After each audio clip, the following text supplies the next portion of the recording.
Hello and welcome everyone. This is Samim Mondol. You are watching EduLeaf YouTube channel. EduLeaf এ সকলকে স্বাগত। So let's get started. আমি তোমাদের previous দুটো class নিয়েছি, সেখানে কিছু কোশ্চেন করিয়েছিলাম। আজকে আমাদের ক্লাস, তারপর থেকে আমরা ক্লাস শুরু করছি। আজকের প্রথম ক্লাস। একটি 400 মিটার দীর্ঘ ট্রেন 36 সেকেন্ড সময় নেয় ট্রেনটির বিপরীত মুখে হাঁটা এক ব্যক্তিকে অতিক্রম করতে, যার হাঁটার গতি 20 কিলোমিটার পার আওয়ার। তাহলে ট্রেনটির গতি কত?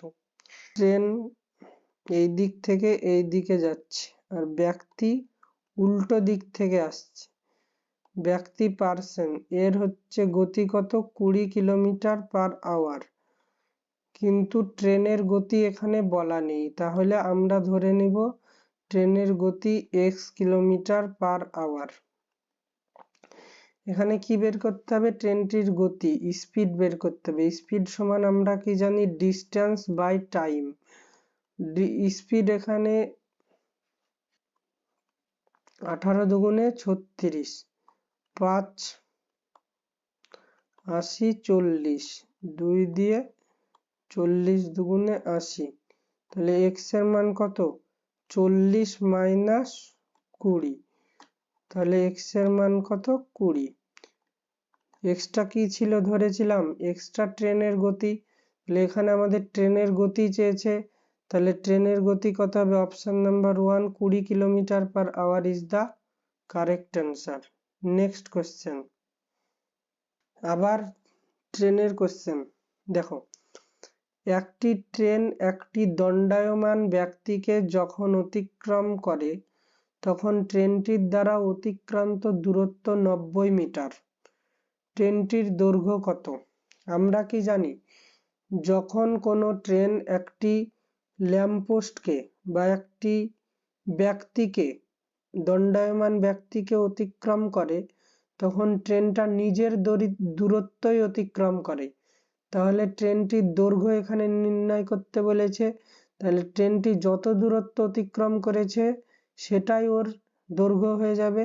তাহলে এখানে 90 মিটারই অ্যান্সার হয়ে যাবে। Option 4 is the correct answer. Next question. x 1 কিমি অতিক্রম করে 8 মিনিট 40 সেকেন্ড সময়ে এবং y ওই একই দূরত্ব অতিক্রম করে 10 মিনিটে। x y কে কত দূরত্বে পরাজিত করলো? তাহলে দেখো, তার মানে কি? x 1 কিমি দূরত্ব অতিক্রম করে 8 মিনিট 40 সেকেন্ড সময় নেয় এবং y ওই 1 কিমি দূরত্ব অতিক্রম করে কত মিনিটে? 10 মিনিটে। তাহলে কে দ্রুত অতিক্রম করেছে? x। তাহলে x y কে পরাজিত করেছে। কত দূরত্বে পরাজিত করেছে সেটাই বের করতে হবে। তাহলে y 8 মিনিট 40 সেকেন্ড সময়ে কতটুকু দূরত্ব যাবে সেটা বের করতে হবে। তাহলে কি y 10 মিনিটে 1 কিলোমিটার যায়। তাহলে 10 মিনিট মানে কি? 600 সেকেন্ড। 1 মিনিট মানে 60 সেকেন্ড। তাহলে 600 সেকেন্ডে y কতটুকু যায়? 1 কিলোমিটার। মানে 1 কিলোমিটারকে মিটারে করলে 1000 মিটার। তাহলে 1 সেকেন্ডে কতটুকু যাবে? 1000 বাই 600। এবার কত মিনিট? 8 minute 40 second. তাহলে 8 মিনিট 40 সেকেন্ডকে সেকেন্ড করলে কি হয়?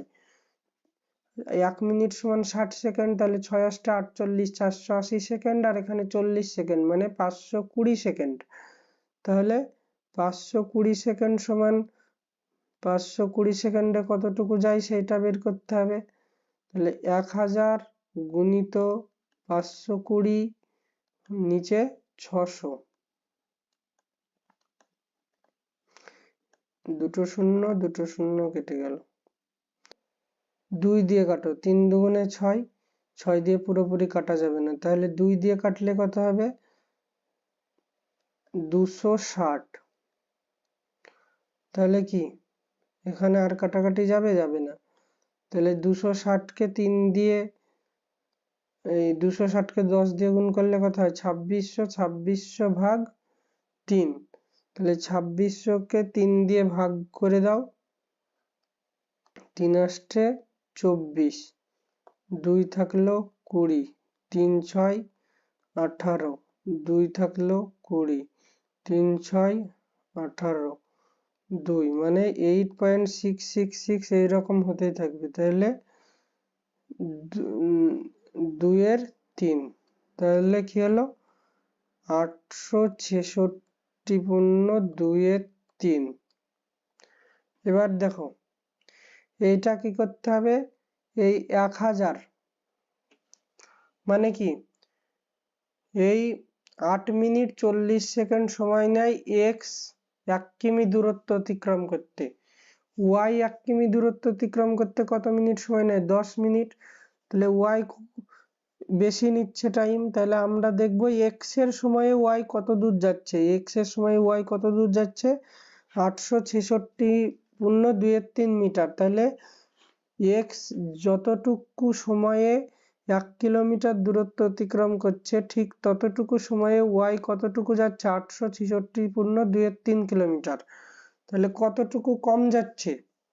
তাহলে 1000 থেকে বিয়োগ করো 866 পূর্ণ 2 এর 3,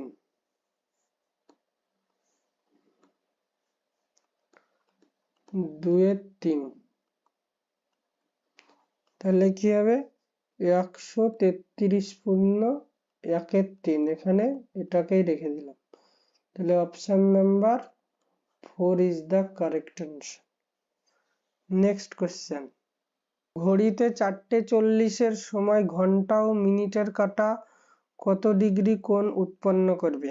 এখানে একটা ফর্মুলা আছে সিম্পল, এইটা মনে রাখবে, তাহলে খুব সহজে উত্তর চলে আসবে। অ্যাঙ্গেল মানে কোণ, কত ডিগ্রি কোণ হবে, এটার ফর্মুলা হচ্ছে 11/2 মিনিট মাইনাস 30 ইন্টু আওয়ার। তাহলে 11/2 মিনিট কত মিনিট? 40 মিনিট, মাইনাস 30 ইন্টু আওয়ার মানে ক ঘন্টা? 4 ঘন্টা। তাহলে 2 দিয়ে 20 দুগুণে 40, তার মানে 11 দুগুণে 22, 220 মাইনাস 3 4 12, 120, তাহলে হচ্ছে 100 ডিগ্রি। তাহলে option number second is the correct answer. Next question, একজন দোকানদার তার খরিদ্দারদের 10% ডিসকাউন্ট দিয়েও ক্রয় মূল্যের উপর 20% লাভ করলো। যে পণ্যের ক্রয় মূল্য 450 টাকা, তার ধার্য মূল্য তবে কত টাকা? দেখো, ডিসকাউন্ট মানে ছাড়।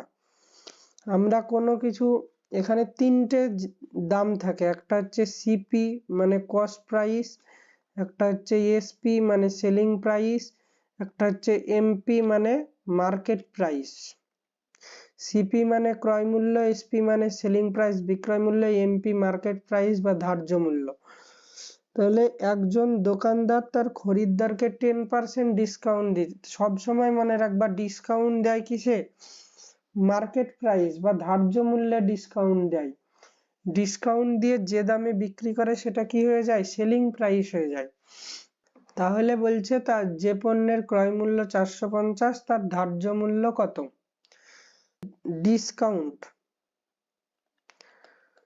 ডিসকাউন্ট আমরা কিসে দিই? মার্ক প্রাইসে দিই, এক্ষুনি বললাম। তাহলে mark price is to selling price. Discount হচ্ছে, ডিসকাউন্টের সঙ্গে সম্পর্ক মার্ক প্রাইস আর সেলিং প্রাইসের। তাহলে কত পার্সেন্ট ডিসকাউন্ট দিচ্ছে? 10% ডিসকাউন্ট দিচ্ছে। তার মানে কি 100 টাকার যদি মার্ক প্রাইস হয়, 10% ডিসকাউন্ট দিয়ে সেলিং প্রাইস কত হবে? 90 টাকা।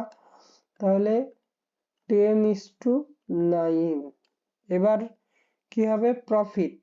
প্রফিট কি আমরা জানি? প্রফিট হচ্ছে সেলিং প্রাইস প্রফিটের সঙ্গে সেলিং প্রাইস আর কস্ট প্রাইসের সম্পর্ক থাকে, মানে তুমি কোনো জিনিস কি দামে কিনেছো দিয়ে কি দামে বিক্রি করছো, যদি বেশি দামে বিক্রি করতে পারো সেটাই তোমার কি হবে, প্রফিট হবে।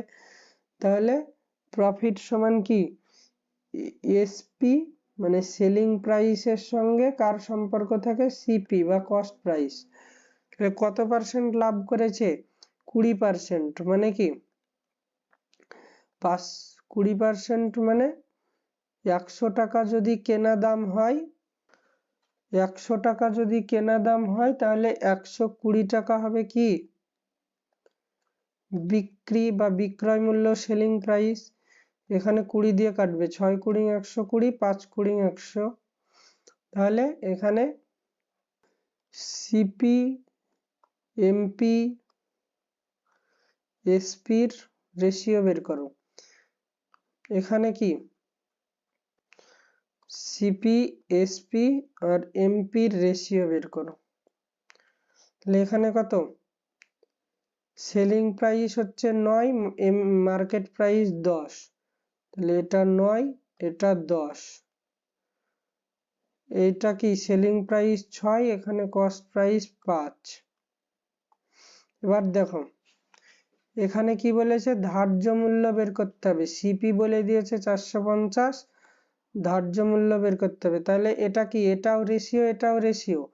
এখানে সেলিং প্রাইস বলছে 9 টাকা, এখানে 9 ইউনিট, এখানে সেলিং প্রাইস বলছে 6 ইউনিট। তাহলে কি একই অঙ্কে দুই রকম মান হতে পারে না, তাহলে অনুপাতকে সমান একই অনুপাতে আনতে হবে। তাহলে এই 9টা এখানে কি হবে, চলে আসবে, এই 6টা এদিকে চলে যাবে, দিয়ে কি হবে গুণ হয়ে যাবে, 5 9 45, 6 9 54, 6 10 60।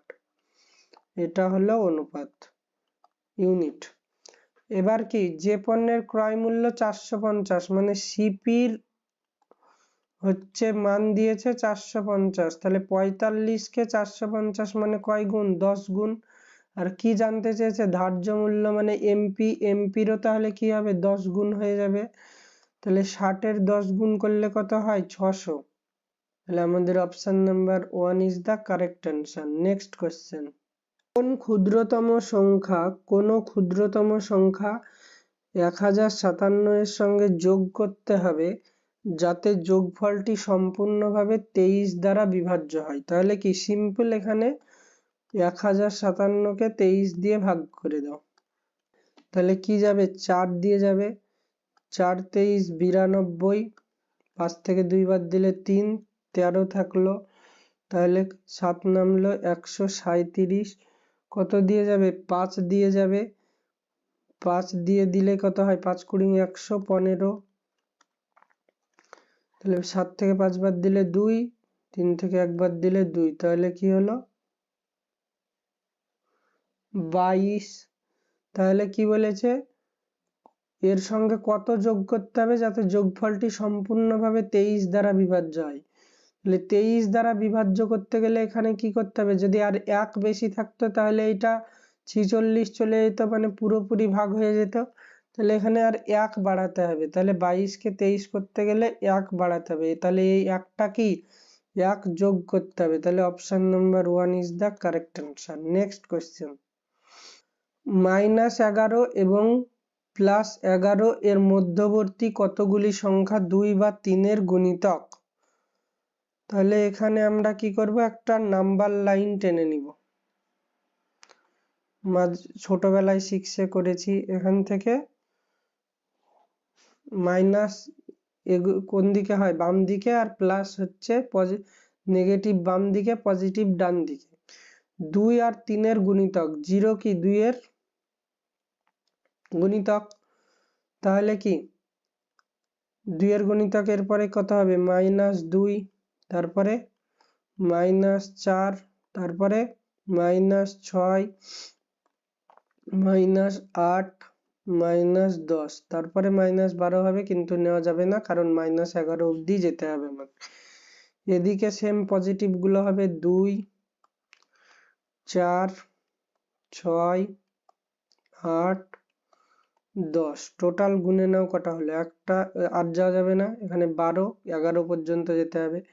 1 2 3 4 5 6 7 8 9 10 11। তাহলে 2 এর গুণিতক কটা হলো টোটাল 11টা। এবার 3 এর গুণিতক দেখো, 3 এর গুণিতক কত হবে? এখানে -3 একটা হবে এক্সট্রা, -6 তো আছে, ডবল নেওয়া যাবে না। এখানে -9 একটা হবে, তারপরে -12, ওটা আর নেওয়া যাবে না কারণ -11 পর্যন্তই নিতে হবে।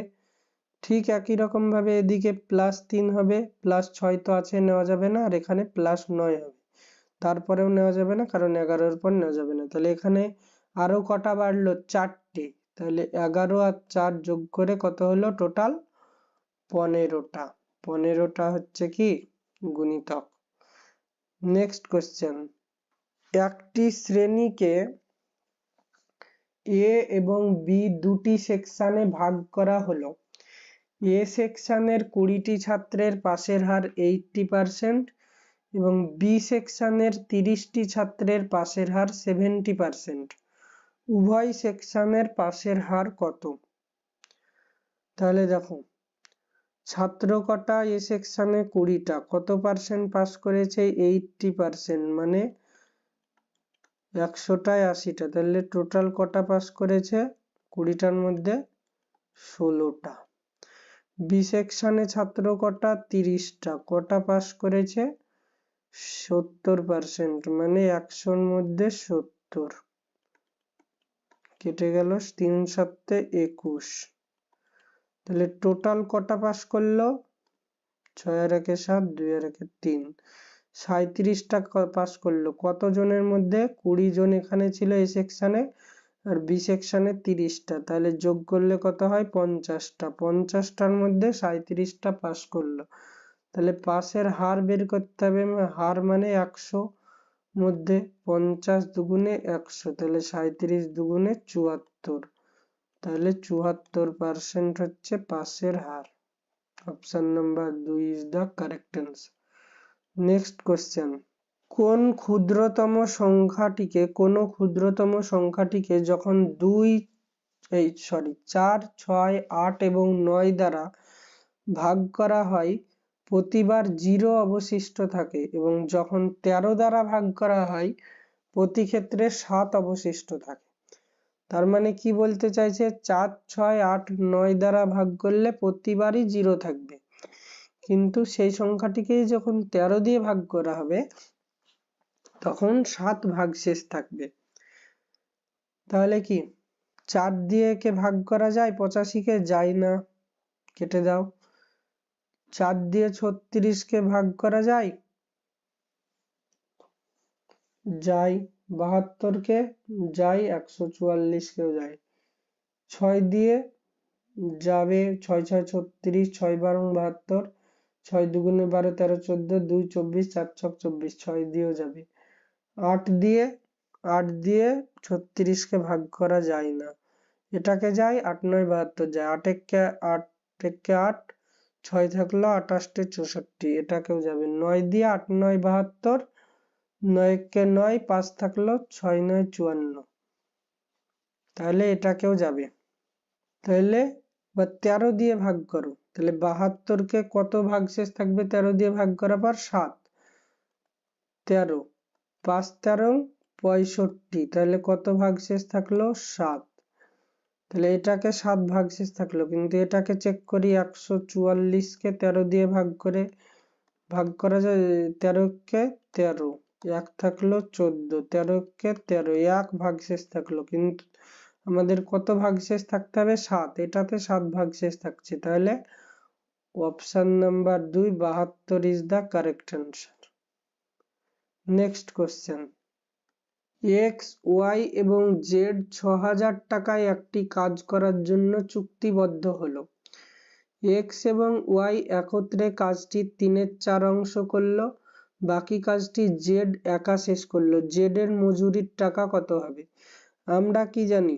আমরা জানি যে যত পরিমাণ বেশি কাজ করবে সে তত বেশি টাকা পাবে।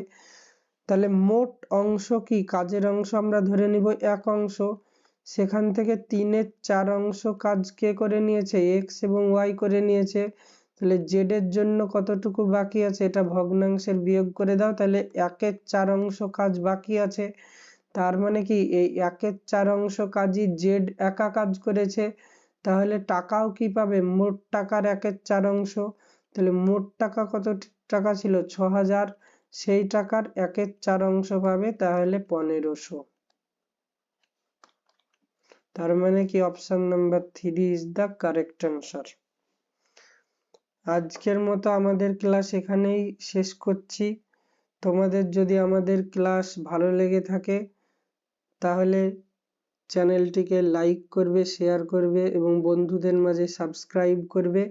আমাদের চ্যানেলে অঙ্ক ছাড়াও সায়েন্সের ক্লাস, ভূগোল, ইতিহাস, জিএস সবকিছুর ক্লাস পাবে, তোমরা সব ক্লাস দেখতে পারো। এবং তোমরা অবশ্যই আমাদের টেলিগ্রাম চ্যানেলের লিংক ভিডিওর কমেন্ট সেকশনে পিন করা থাকবে, সেখান থেকে আমাদের টেলিগ্রাম চ্যানেলে অবশ্যই যুক্ত হয়ে যাবে। Thank you, see you again, by.